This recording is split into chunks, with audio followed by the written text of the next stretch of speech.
하나님의 은혜와 사랑과 평강이 이 시간 충만하기를 주의 이름으로 축복합니다. 지난 봄에 우리 아이들이 학교에서 운동회를 했습니다. 운동회를 하면은 달리기가 있죠. 초등학생들이 학년별로 3명씩 달리기를 하는데 보면은 귀엽습니다. 어린 애들이 뛰는 게 보기가 좋죠. 그런데 우리 애들은 뛰질 않습니다. 작년까지 큰 애나 작은 애나 뛰지는 않고 좀 빠른 걸음으로 걸었습니다. 당연히 꼴찌를 했죠. 그래서 올해는 달리기를 해서 한 명을 이길 때마다 장난감 하나씩을 사주기로 했습니다. 3명이 뛰니까 2등 하면 장난감 하나, 1등 하면 장난감 2개를 사준다고 해서 아이들도 그렇게 하겠다고 약속을 했습니다. 그런데 큰애 예림이는 열심히 달려도 한 명도 못 이길 것 같은 겁니다. 자기도 달렸는데 한 명도 못 이기면 어떡하냐고 걱정해서 큰애는 끝까지만 달리면, 걷지 않고 달리면 한 명도 못 이겨도 장난감 사주기로 약속을 했습니다.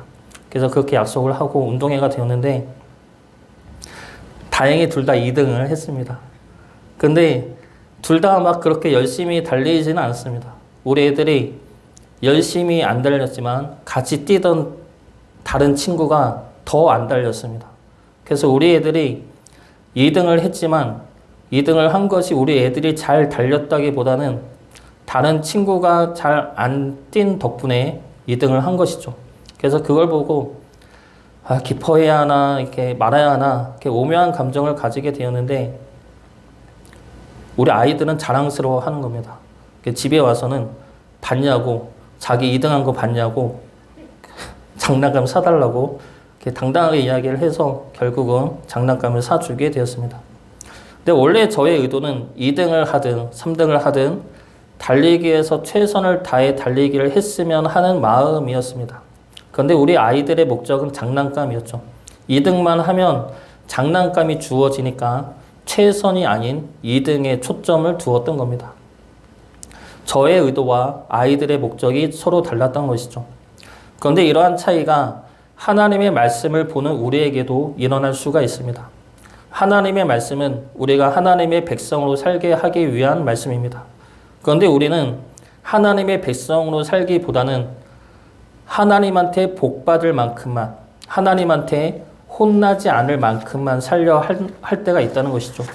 그래서 우리가 하는 종교 행위들, 예배나 헌금이나 기도나 이런 것들을 안 하면 하나님한테 혼날까봐 혼나지 않을 정도로만 그래서 의무적으로 할 때가 있다는 겁니다. 그런 우리들에게 주님은 오늘 말씀에서 직설적으로 말씀하십니다. 어떤 맹세를 하면 어겨도 되는지에 대해서 맹세 자체를 하지 말라고, 악한 자를 대적하지 말라고, 원수를 사랑하라고, 그것이 하나님의 백성된 자들의 모습이라고 말씀하십니다. 다시 말해 어느 정도까지 하면 죄가 아닌지에 대해 묻는 자들에게 죄인지 아닌지 묻지 말고 거룩할 수 있을 때까지, 의로울 수 있을 때까지 의로워지라 말씀하고 계시는 겁니다. 오늘의 말씀을 이해하기 위해서는 5장 전체를 같이 봐야 합니다. 5장 내용을 간단하게 정리를 해보면 예수님은 먼저 팔복의 사람에 대해 말씀하십니다. 팔복의 사람은 하나님의 백성으로 살기를 구하고 힘쓰는 자입니다. 그리고 이어서 나오는 세상의 소금과 빛이라는 말씀은 이 땅에서의 우리 존재 가치입니다. 하나님은 우리를 이 땅에 빛과 소금으로 부르셨습니다. 소금과 빛은 세상 사람들을 지켜주고 생명과 구원의 빛으로 인도하는 자들입니다. 이것은 우리가 이 땅에서 소금과 빛으로 살라는 말씀이 아닙니다. 우리가 사는 것은 팔복의 사람, 즉 하나님의 백성으로 살기를 구하고 힘쓰라는 겁니다. 그러면 하나님이 우리를 이 땅의 소금과 빛으로 역사하시겠다는 것이죠. 하나님이 하시겠다는 겁니다. 그러면서 하시는 말씀이 율법입니다. 나는 율법을 폐하러 온 것이 아니라 완전하게 하려 함이라 말씀하시죠. 이것은 주님이 율법을 성취하시겠다는 말씀입니다.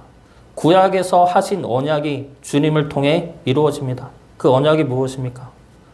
나는 너희의 하나님이 되고 너희는 나의 백성이 되는 것이다 라는 것이죠. 그 언약을 주님이 십자가로 성취해 내셨습니다. 그러므로 우리는 하나님의 백성이 되고 하나님은 우리의 하나님이 되셨습니다. 이제 우리는 주님으로 인해 새로운 언약의 백성이 된 것이죠. 그러면서 주님이 말씀하십니다.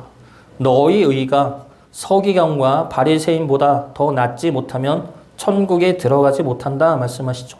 마태복음 5장 20절 말씀입니다. 내가 너희에게 이르노니 너희 의가 서기관과 바리새인보다 더 낫지 못하면 결코 천국에 들어가지 못하리라.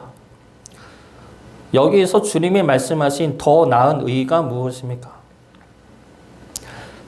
주님의 율법을 이루심으로 인해서 우리는 새로운 언약의 백성이 되었습니다. 이것은 주님의 십자가로 구원에 이른 자들이죠. 주님 이전에는 율법으로 구원에 이르려 했다면 주님 이후에는 믿음으로 구원에 이르게 되었습니다. 그런데 이 말씀이 그러면 율법과 상관없이 살아도 되느냐라는 말씀이 아니라는 것이죠. 주님이 지금 서기관과 바리새인보다 더 나은 의를 가지라는 말씀은 크게 두 가지 의미를 지닙니다. 첫 번째 의미는 구원받기 위해 율법을 지키는 자가 아니라 구원을 받았으니 하나님의 백성으로 살아가라는 말씀입니다. 목적을 바꾸라는 것이죠. 하나님의 말씀을 어느 정도까지 지키면 벌받지 않는다가 아니라 이미 심판과 죽음은 주님이 지셨으니 그 은혜에 합당한 삶을 살아가라는 겁니다. 이것이 더 나은 의의 첫 번째 의미입니다.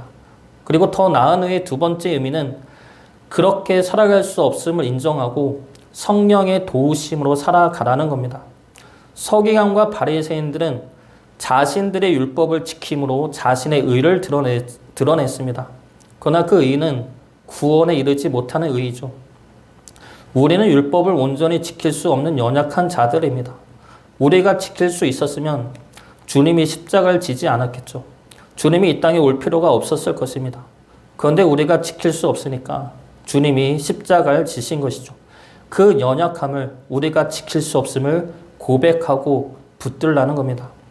그러니 지키지 못하면 하나님이 실망하시고 심판하시고 그런 생각을 벗어나서 기쁨으로 지키려 노력하라는 겁니다. 심판을 벗어나서 주님이 우리의 손을 잡아 주었으니 그 손을 잡고 기쁘게 주님을 따라가라는 겁니다. 지킬 수 없음을 알기에 성령님의 도우심을 구하며 기쁨으로 행하는 것, 이것이 더 나은 의에 담긴 두 번째 의미입니다. 주님은 이 더 나은 의에 대해 말씀하시고 6가지 계명에 대해 말씀하십니다. 그 6가지가 분노, 간음, 이혼, 맹세, 보복, 미움입니다. 이것은 더 나은 의가 무엇인지에 대한 구체적인 말씀이죠. 지난주에도 보았듯이 분노는 분노하지 말고 화목하게 하는 자가 되라는 말씀입니다. 간음은 청결한 자가 되라는 말씀이죠. 그리고 이혼은 구별된 자로 거룩한 자로 살아가라는 말씀입니다. 이 3가지의 말씀은 모두가 다 하나님의 백성된 자들의 모습이고 그렇게 살아가야 하는 모습입니다. 오늘 말씀 역시 마찬가지이죠. 맹세와 보복과 미움에 대해 말씀하지만 이 말씀 안에 담긴 하나님의 백성된 자들의 모습이 무엇인지를 보아야 합니다. 그리고 그렇게 살아가야 하죠. 오늘 말씀 통해 하나님의 백성된 자들의 모습이 무엇인지 살펴보고 우리들이 그러한 자로 살아갈 수 있기를 주의 이름으로 축복합니다. 먼저 첫 번째로 하나님의 백성된 자는 진실되게 살아가는 자입니다. 33절 말씀 보겠습니다. 또 옛사람에게 말한 바 헛맹세를 하지 말고 내 맹세한 것을 주께 지키라 하였다는 것을 너희가 들었으나 이 말씀은 구약의 레위기에 나오는 말씀입니다. 구약에서는 맹세를 금하지 않았습니다. 하나님 앞에 맹세를 했으면 지키라 말씀하시죠. 맹세를 지키라는 말씀에 담긴 하나님의 뜻은 무엇입니까? 진실되게 살아가라는 말씀입니다. 거짓된 말이나 거짓된 삶을 살지 말라는 것이죠. 그런데 율법 학자들은 하나님의 뜻보다는 맹세 자체에 초점을 맞추었습니다.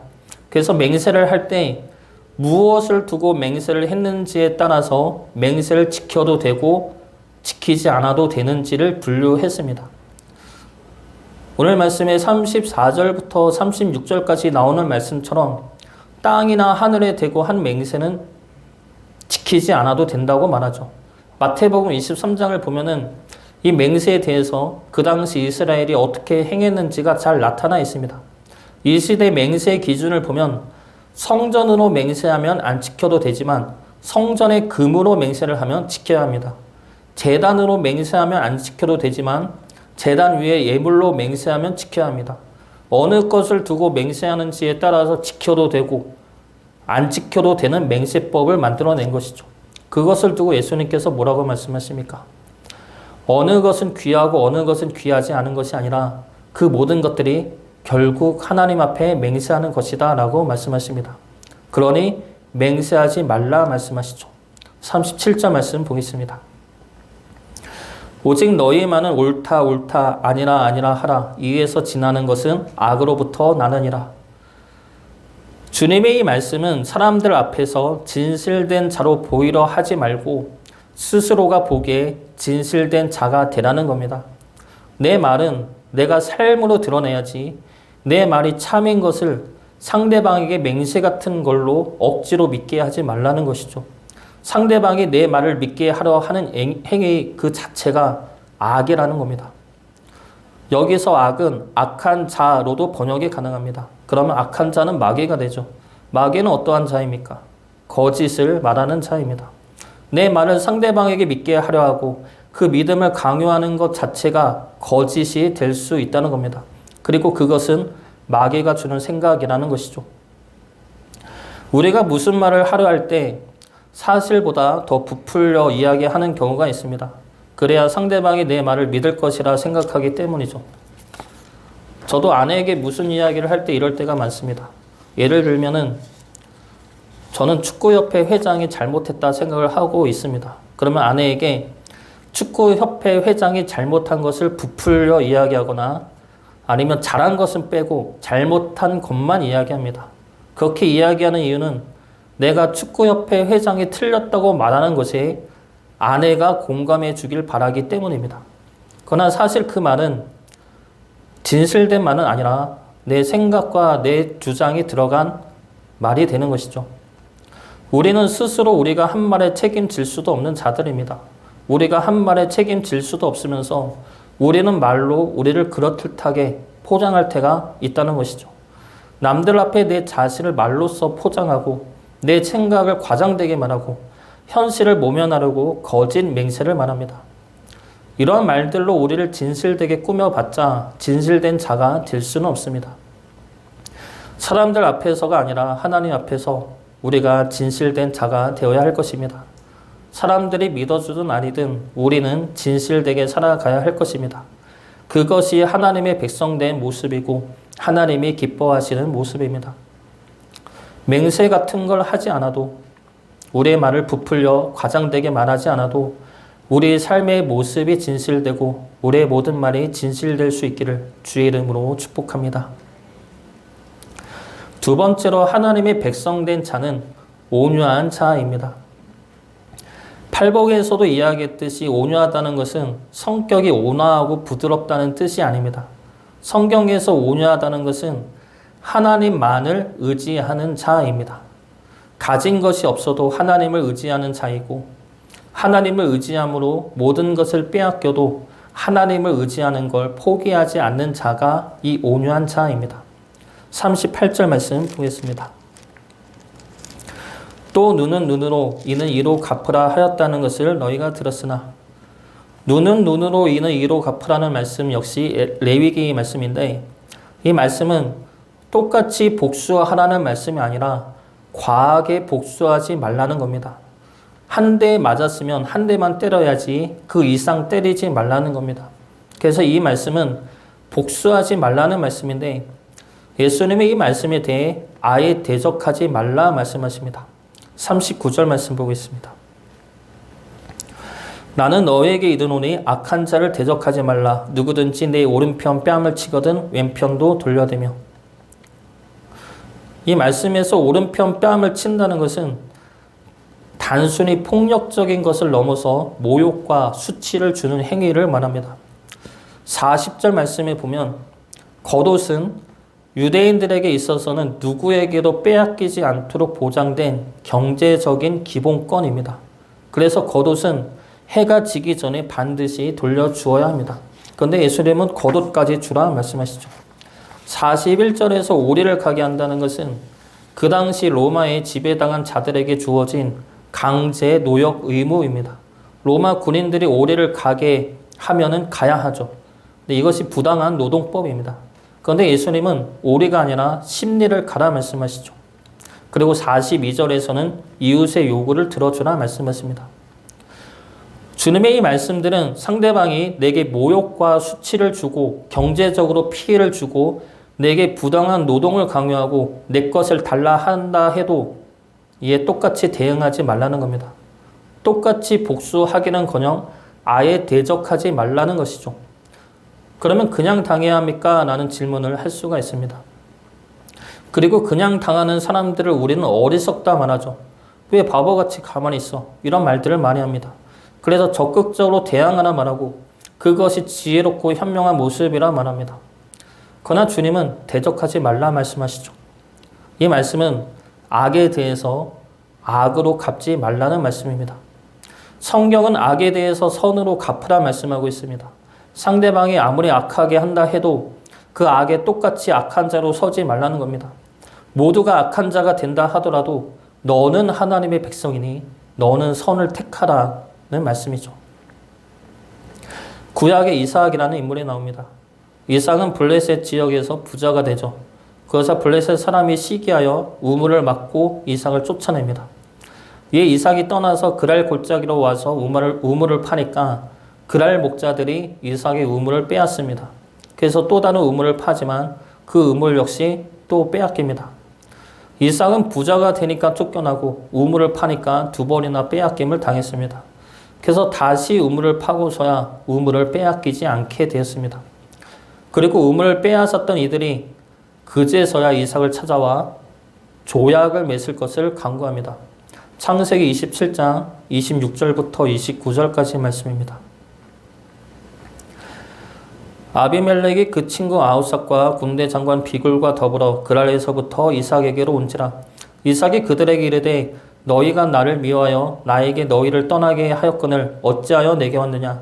그들이 이르되 여호와께서 너와 함께 계심을 우리가 분명히 보았으므로 우리의 사이 곧 우리와 너 사이에 맹세하여 너와 계약을 맺으리라 말하였노라. 너는 우리를 해하지 말라. 이는 우리가 너를 범하지 아니하고 선한 일만 내게 행하여 내가 평안히 가게 하였음이니라. 이제 너는 여호와께 복을 받은 자니라. 아비멜렉이 이삭을 찾아와 뭐라고 말합니까? 여호와께서 너와 함께 계심을 우리가 분명히 보았다 말합니다. 그러면서 이제 너는 여호와께 복을 받은 자라 말하죠.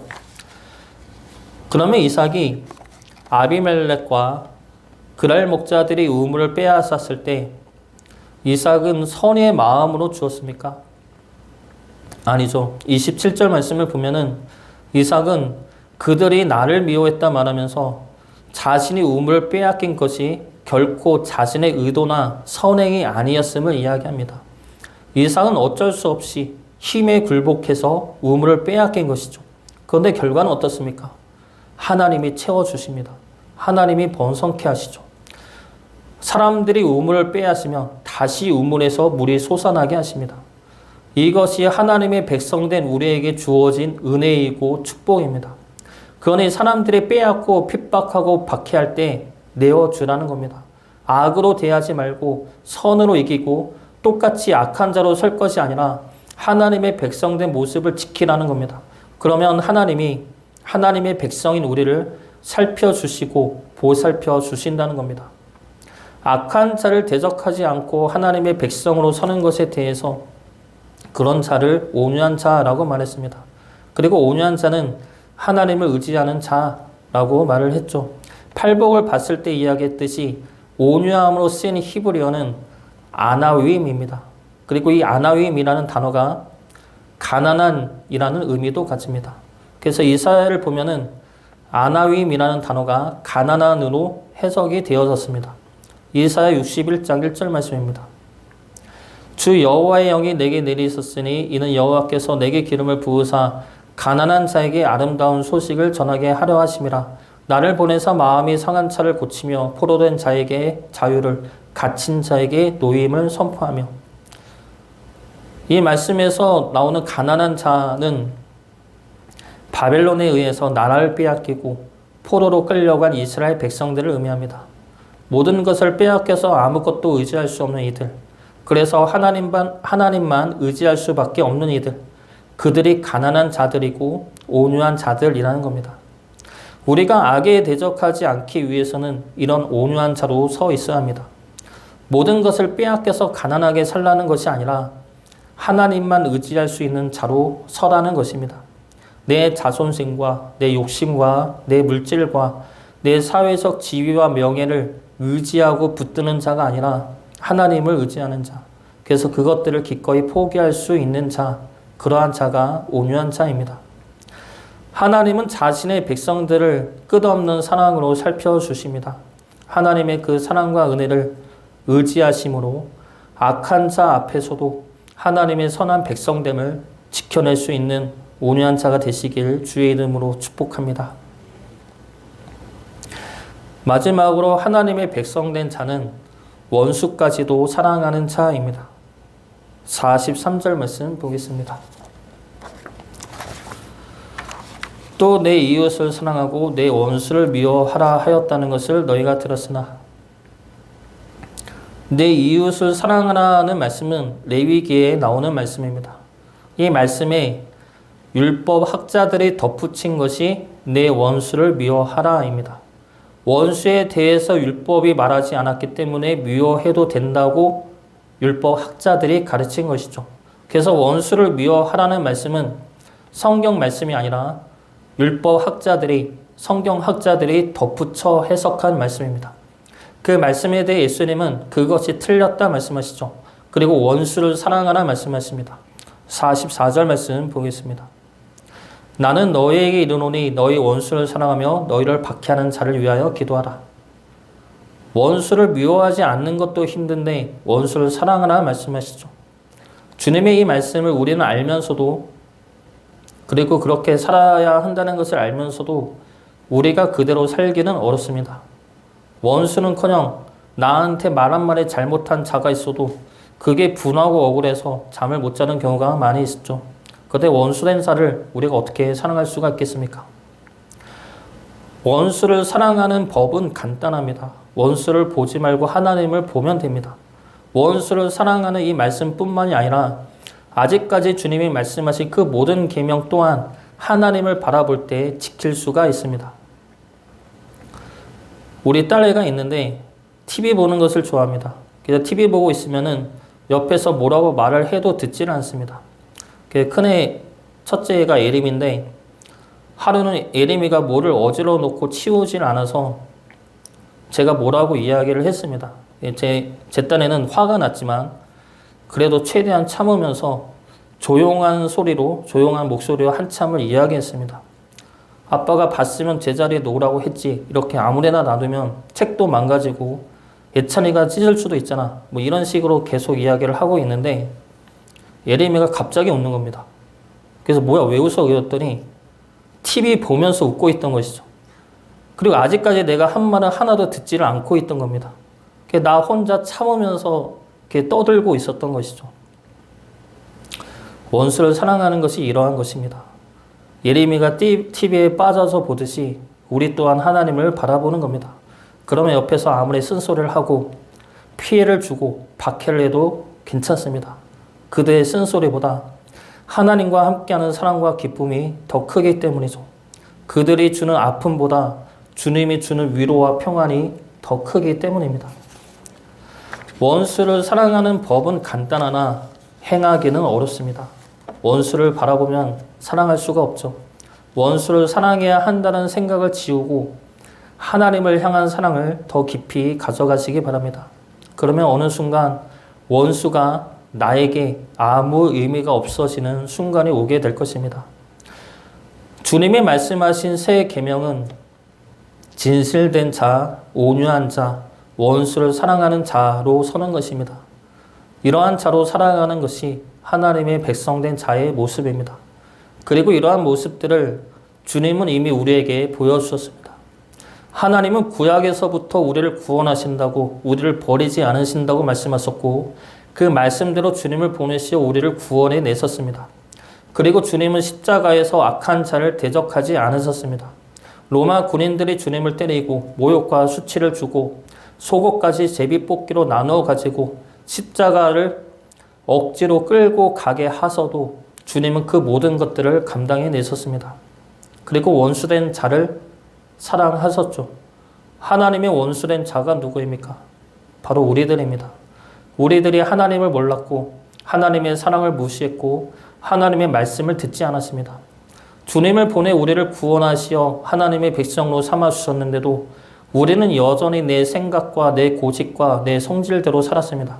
그러므로 하나님의 마음을 아프게 한 자들이죠. 그런 우리를 주님이 사랑하셨고 그런 우리를 대신해 주님이 십자가를 지신 것입니다. 그러므로 우리를 향하는 하나님의 사랑이 얼마나 크고 놀라운지를, 얼마나 변치 않는지를 보여주셨습니다. 하나님의 사랑과 은혜로 죄인이고 원수된 우리를 하나님의 자녀로 그리고 하나님의 백성으로 삼아 주셨습니다. 그 사랑과 은혜를 기억하시어 하나님의 거룩한 백성된 자로 살아가시길, 기쁨으로 하나님의 백성으로 살아갈 수 있기를 주의 이름으로 축복합니다.